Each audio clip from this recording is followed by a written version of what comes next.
If teaching your children math makes your knees weak, you are not alone. If I were going to list the main reasons people do not want to homeschool their children, I think teaching math is in the top 3. Most of us have not had positive experiences with math during our school years. We came away with feelings of dread and failure. I think the main reason for this fear is due to a lot of meddling by theorists, but has been helped along by a system which discourages mastery. But homeschooling offers hope. Instead of getting caught in the kelp of multiple conflicting ideas and drowning in a sea of meaningless numbers, we can step off into the sunshine of common sense.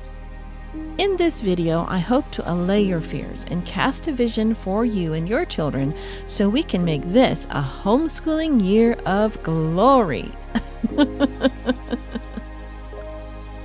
In case you don't know me, I'm Sherry Hayes, the interesting mother of 15 children, and I've been homeschooling for over 36 years, mostly with very little money. Along the way, I've had to learn to economize in just about every area, including homeschooling, yet without fudging on quality. The following information is some of what I've gleaned on my journey after discovering American education in its golden age. Now, originally, mathematics was not considered part of basic education. During the formation of our 13 colonies, only children who were entering into commerce were taught much more than basic figuring. In those days, it was referred to as ciphering. In fact, most teachers did not even have a good grasp of the subject and often simply offered examples of problems copied on the chalkboard without being able to explain how to work them. This from encyclopedia.com. Arithmetic found its main application in commerce and trade for the figuring of prices and the measurement of goods, the compounding of interest, and the sharing of risks. Denominant numbers, pounds and shillings, pints and gallons, added complexity, as did the differently valued monetary systems in place in the various colonies.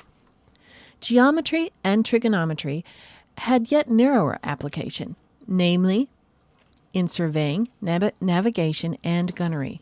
As a result, arithmetic was seen as a practical tool and thus not part of the classical curriculum of college-bound boys.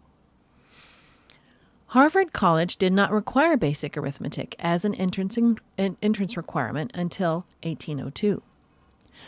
Two dramatic changes marked arithmetic instruction in the early republic. The first arose out of the adoption of decimal-based money, and the second out of pedagogical innovations. Dollars, dimes, and mills of decimal coinage began to circulate in the mid-1790s, sparking the publication of scores of new textbooks aimed at the, quote, Columbian arithmetician, unquote, or the, quote, federal calculator, unquote. Authors explicitly linked decimals with republicanism, positioning simplified arithmetic as a challenge to the indecipherable bookkeeping and taxation policies of tyrants. As textbooks proliferated, authors sought to distinguish their works through changes in pedagogy. Simplified arithmetic, it was argued, could now be taught to younger children, and more elaborate explanations of abstract rules began to appear. The most radical change in pedagogy arrived in 1821 with Warren Colburn's book, First Lessons, or Intellectual Arithmetic on the Plan of Pestalozzi. In this and in several more books published in 1822, 1825, and 1826, Colburn banished rote-learned rules and targeted children of ages 4 to 6 to learn, quote, mental arithmetic, unquote, in their heads before they could read or write. He championed an inductive method in which students would puzzle out carefully chosen problems, inventing their own techniques, and eventually discovering the rules of arithmetic for themselves. Colburn's ambitious ideas created an instant sensation and gained a popular following. Predictably, by 1830, a backlash developed, with some educators calling for a return to traditional rule and example learning. Well into the mid-century, the debate continued, greatly energizing arithmetic instruction. The combination of decimal money, new pedagogy, a rise in textbook publication, and the steady spread of common schools all combined to transform numeracy into a basic skill that spread rapidly, along with literacy, in American culture. As you can see, basic arithmetical literacy was sprung from the desire for freedom from tyranny. Because remember, they had confusing money and confusing measurements and all that, and they wanted to have a math that suited the new Republicans' money, which was based on the decimal system. Okay, before Colburn, math was taught in a confusing manner, and only the privileged were given the keys to unlock it. Now, later there would be many, many changes to this basic idea. Remember, our forefathers had a very different idea of education than what we see today. Okay, the space race was one of those things that changed everything because everybody all of a sudden was a potential, every child was a potential rocket scientist, so everybody had to learn higher math. Before that, it wasn't as necessary, but then they made it necessary. And that's why all your children aren't considered educated unless they know algebra. Did you know that? Okay. And then with recent Common Core ideas, which once again overcomplicate the subject so that few understand it. Okay. Anyways, after Colburn came Joseph Ray. Here is an introduction to him from Ruth Beechick in her guide from Mott Media. Joseph Ray was born in 1807 on a farm about 10 miles from the farm on which William McGuffey had been born just 7 years earlier. This coincidence foreshadowed the similar careers of these two giants of textbook writing. What McGuffey did for readers, Ray did for arithmetics. Ray's popular arithmetics saw over 1,000 editions and sold perhaps 120 million copies, more than any other arithmetic in America in the 1800s. Ray's books were known for treating comprehensively all important fundamentals of arithmetic. They progressed systematically from simple to complex and included many puzzle-like problems to challenge competent students. They stated principles and rules and followed them with examples. They emphasized mental arithmetic to precede written arithmetic as a means to assure understanding. These and other features won for Ray's a wide acclaim and use for nearly a century of American school life. Here are the Ray's arithmetics you can find at Mott Media. I haven't found all these books necessary. For instance, the guide by Ruth Beechick is only slightly helpful, as it is more geared for conventional classroom use. Also, I did not find the primary arithmetic to be of much help. I do have other suggestions, however. The intellectual book is a little more interesting. I actually found it fascinating, as it concentrates on building the ability to think in numbers, kind of, I found myself going over some of the exercises and realizing this is the way I organize numbers in my head in order to do figures more quickly. My children have done these exercises as warm-ups, and they're warmed up for this book. This book is the workhorse of the Rays, okay? This is the practical arithmetic, and it is practical, all right? As you can see, my children have well loved this book. I've used it for a number of them. And I've had children go directly from this into Saxon algebra with little to no difficulty. Of course, there is an answer key to all of these, the primary, intellectual, and the practical. And that's really nice. I wanted to show you that this key has the problems actually worked out for you. So, you see, some of us, we forget parts of math, don't we? And so the problems are worked out. So that I like that. It just helps, right? Especially if you come across something like, reducing fractions and you forgot how. And don't feel bad about that. Everybody forgets it unless you use it every day. Anyway, one important thing to note here. I mentioned at the beginning that most of us don't feel confident teaching math to our children. Here are some reasons homeschooling solves all out of that problem. Okay, number one, it gives children the opportunity to master concepts before moving on. Homeschooling is basically tutoring, so we can pay special attention to the needs of the specific child. If he is having trouble comprehending subtraction with borrowing or regrouping, we can hover there and give him as much time necessary for him to master it, even if it means giving him a short break from math altogether. Then, after he's had time to recover, we can go over the principles again and help him work through until he feels confident before he has to move on. Do you remember in math class how they just like, okay, next lesson, and you're just like, wait a minute, I didn't get 2 lessons ago. Why are we moving forward? And then you feel like failure. You're trying to get a hold of the teacher. You're trying to talk to them. You go home, you try to talk to your parents, and your parents are like, gee, I forgot how to do this stuff. And you're just lost, and so you just give up, right? But homeschooling gives you the opportunity to make sure your child knows this stuff and understands it or gets a break until they do.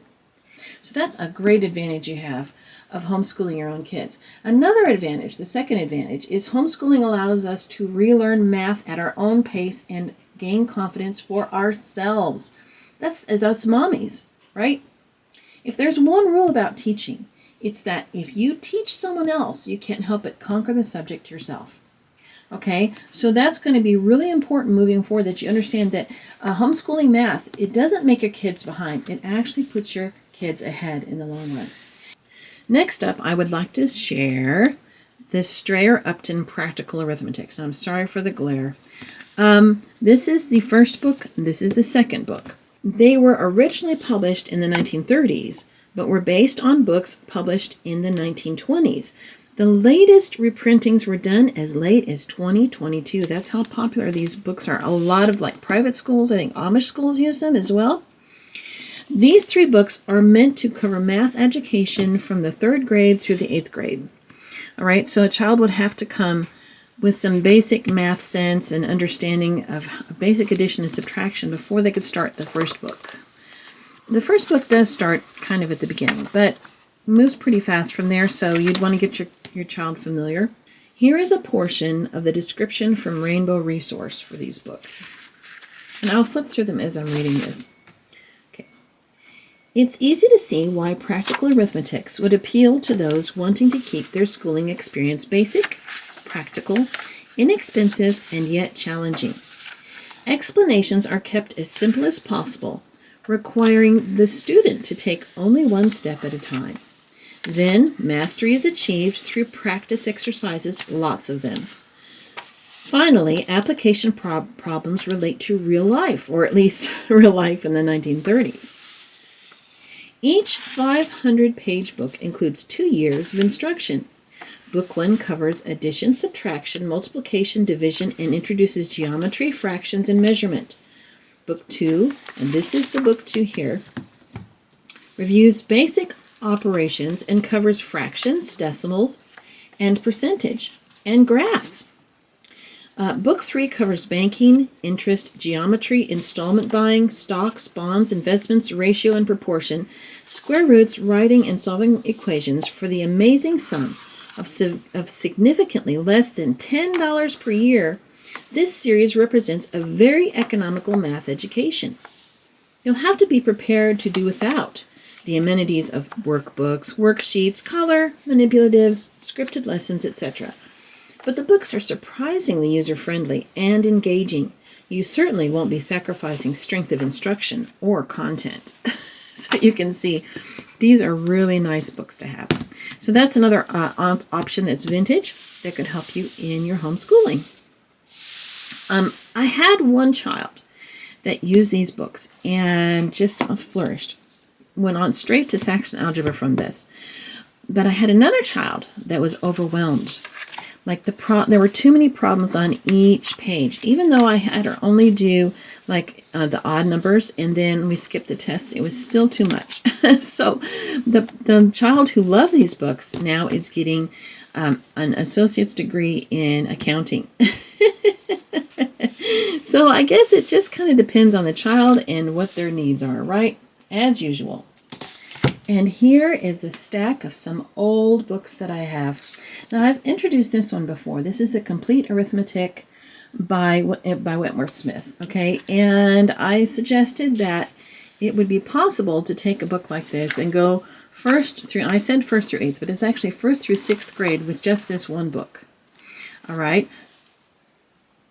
So here's a good look at what that is. No frills, black and white, hardly any pictures. I think there's 3 pictures in the whole thing. But there is actually a school called Sudbury School, and Some kids went through this, I think, in 6 weeks or something like that, and they went first through 6th grade in 6 weeks. Just saying. It can be done. But anyway, most of us need a little more time. They were ready. They were chomping at the bit to do it. Now, these 2 books I've shown to you before. This is Number Stories, and this is book 1 in Number Stories. There are a number of books in this series. These are my favorite because these help teach little kids the basic number sense ideas, such as bigger, smaller, higher, lower, the basic numbers associated, even colors, but it does it in a storytelling manner. It's very Charlotte Mason friendly. Since I first introduced this book on the internet, on my channel, everybody's been so interested in it that there's actually a website called livingbookpress.com, and they have reprinted this. So if you go to livingbookpress.com, and you'll have to look for it, it's Number Stories, you can find these brand spanking new, and you can order them. Now this is a copy that my mother gave me that was given to her by a teacher a long time ago. And my kids and I, we love this to pieces. It's got tape all in it. I'll show you. It's got pages all taped together. See? We use this to pieces. Now I've recently found this one in a local antique mall, and I got that. I just grabbed it. So anyway, you can find these used still on the internet, but you can get them brand spanking new, and they're not that expensive. So this is something to look for. Now I bring this out as an example. Now this was done in, I think, 1947, and this is done in a more narrative style too. This would be great for Charlotte Mason math. The only problem is it does not have a key to it. There aren't any answers, but it's pretty basic math, and you could probably figure it out yourself. I've used this off and on. It is the 6th grade level, and there's something important about a 6th grade level math book. And I want to bring this concept to you that you could get away with teaching your kids math with just a 6th grade textbook. Why is that? Because every year the textbook creators, the writers, figure that kids forget math over the summer. So they have to take them from the beginning, and they have to teach them, like, they start with basic addition, subtraction, place value, and all that. And look at here, even in this book, they've got this basic addition here, right? And then they take them all the way through percentage. So you could possibly take any 6th grade math book, and you could use that for your child all the way from 2nd, 3rd grade, all the way through 6th grade. Just saying. And you can do it faster if you want to that way. I mean, just use what you want to and let the kid progress the way they want to. That's really the way that practical arithmetic works. It's kind of like just a math in one, really. So I like that. I like that. Okay, so this is another old book that I found online. You can find these everywhere. These are, let's see, they're called they're like the annual, the Childcraft Annual, and it's called Math Magic. And Childcraft was originally published by the American Encyclopedia Company, I believe. And it's a series of books. I have the 1950s ones, or the 1960s, I think. And they're really gorgeous, wonderful, beautiful books. I don't agree with everything in the set, but I do have the whole set. But I love they have a lot of poetry and all kinds of stuff for kids. Now, Math Magic, what it does, I ordered this because Math Magic has all kinds of number stories and like brain activities and stories and fun things. This is the kind of book you would want to use on those days when everybody's sick in bed and you still want to keep kids thinking about math, right? So you read them some math stories. And so everybody's thinking about math and, kind of passes the time and makes you feel less guilty. Now, another alternative to this would be Math Stories of Long Ago, and that's been reprinted by livingbookpress.com. You'll have to look for that. That's Math Stories of Long Ago. I think it's by Eugene Smith, if I'm not incorrect. Anyway, that's a great book, too. It kind of goes in the same vein as this, and it's something you could enjoy with your kids. Here are some vintage math books that I got in different ways off the internet, and I downloaded the files, and I printed them out, and I bound them myself. Okay? This is Hamilton's Arithmetics, and I've got a number of them. Okay. I like this because it had kind of a different approach to math, and I kind of tried it for a while. It was fun. Like it would take a number, like the number 5, and it would do addition, subtraction, multiplication, and division with just that one number. I've never seen it done that way before. It was kind of fun. So anyway, that's Hamilton's, and I've done it different ways. And I'm going to show you pretty soon how you can do this for yourself. This is just a file folder, and I just bent it and glued things and stapled things all together, and it worked. Anyway, so this is another way you can bind books too. You can print out a math book in an 8.5 by 11, and I comb bound it. Or you can go to a place and have them comb bind it or spiral bind it, whatever you want to do. One thing that's interesting, when you do it this size, you can kind of use this as a workbook. And your child can write the answers right in there, right? You can see that. You can do that if you want to. By the way, these Wentworths, the answers are in the back. They're not worked out, but they're in the back. And this is a lower level. This is a higher level. This is book 3, the second part of it. Because remember, most of these books have a couple years worth of school in them. So anyway, that's kind of cool. Look at that. Isn't that neat? Here's some illustrations. A few old-timey stuff, right? But still applicable. Anyway, so that's just another source for that. And now I'll show you some really cool, cheap math manipulatives. So here's my fancy little math manipulative bucket. Don't you love it? Isn't it so cute? You know, just ice cream. I like to get the square one. I'll buy this to eat the ice cream, but not really. I buy it because it stacks neat, right? I have one of these for like markers and crayons and stuff. So what's in here? Well, I've got some play money. Okay, play money is important. You can do all kinds of stuff with play money. You can, what we did is we did chore bucks for a while, you know, and we had the kids they got paid so much chore bucks for different jobs, and then we made our little kind of store, and we had all kinds of candies and goodies that they don't normally get, and sometimes we would have little toys and trinkets, and they could buy that with their chore bucks. So that taught them the value of money and how to exchange money and save it. Sometimes they didn't do so well, but we tried. Also, just save your loose change. You don't have to go out and buy expensive plastic money. Just save the change in your purse and then practice with it. Easy, right? Straightforward, easy. Right here are some dice. Now, you can get these dice. They're so cheap to get. And you can just play all kinds of games. There are sites that show you how to play math games with dice. And you can practice like the multiplication, addition, subtraction, everything with that. Here's Uno cards. You know, kids can learn so much math sense just with this funny game, can't they? All right. Then we have, here's a regular deck of cards. And it's just like the dominoes, or, you know, here's some dominoes, sorry. And dominoes are the same. So much you can do with dominoes. And with these cards, there's so many cards you can play with, even with little kids and with older kids. You can play all kinds of games and practice basic math facts with that. Now here's some popsicle sticks. Now these aren't very many popsicle sticks, but you can buy a box of 1,000 popsicle sticks from Hobby Lobby for $5. Yes, and what you do with these is you get you some rubber bands and you put these in groups of 10 and you put a rubber band around them. And you can even do in groups of 100 if you wanted to.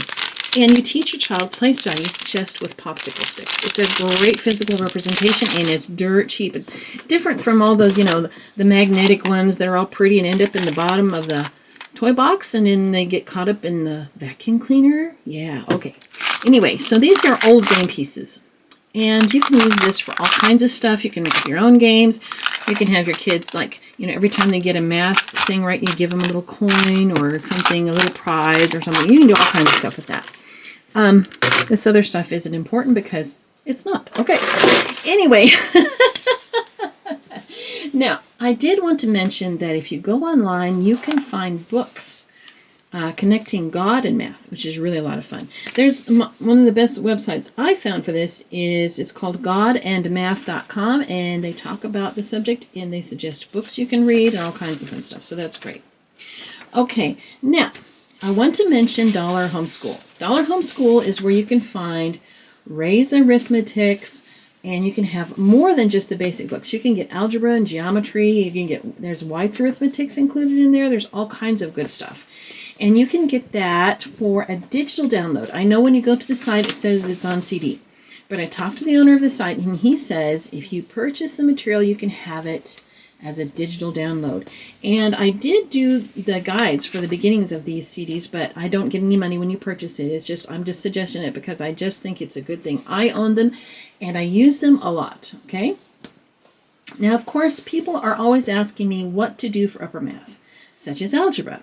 For me, I stick with what works, and that's Saxon Math. Okay, it is straightforward and gets the job done, but with lots of review. I have done the lessons myself in the Algebra 1 textbook almost twice now. And I really enjoy it, okay? There are numerous approaches besides this, including online, such as Khan Academy, and Easy Peasy All-in-One High School also has some courses, which you should check out. But Saxon is my favorite, and I always get the used ones, the older editions, and I think they're just fine. There might be some nuances that they've added in here or there, but I don't think it would take that much to learn just those nuances, because Saxon continually reviews, and I really like that. So I hope you can see that while using these vintage books can be a great way to teach your children arithmetic. In my next video, I hope to go over content, such as history and science. After that, I hope to have a video explaining the different ways you can download, print, and bind books for you and your children to enjoy. Until then, I hope you are taking advantage of the other videos in this series, as well as the free resources I offer on my website, momdelights.com. And you have a blessed day in Jesus. Bye-bye.